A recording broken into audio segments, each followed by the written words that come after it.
Ayan mga kahito, dumating na po yung ating order na trapal tsaka yung PVC.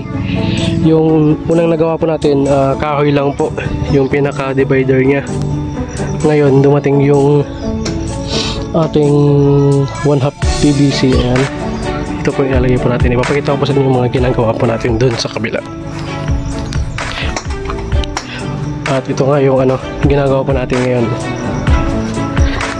4 feet by 7 feet. Yan.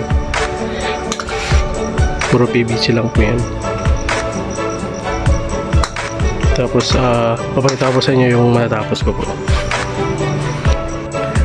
Ayan mga boss, ito pala yung ating solar na aerator. Yan.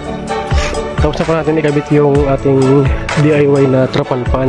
Tapos next day po, antayin pa natin yung breeder. Ang gagawin ko po dito ay magpapapisa po ako dito. Yan na po yung kinalabasan niya. Yan. Kung gusto nyo gayahin mga kahito, ayan, pwede rin po yan sa crayfish. Sa tilapia pwede rin po, hindi naman tumatalon yung tilapia eh. Ang gagawin lang po natin yan, lalagyan lang po natin ng net. Yan, lalagyan po natin ng net dyan para hindi po yung isda makatalon. Yan. Update ko po kayo sa mga susunod na gagawin kung meron na po yung isda. Tapos kung sakali yung isa, lalagyan natin ng fingerlings. Ayan.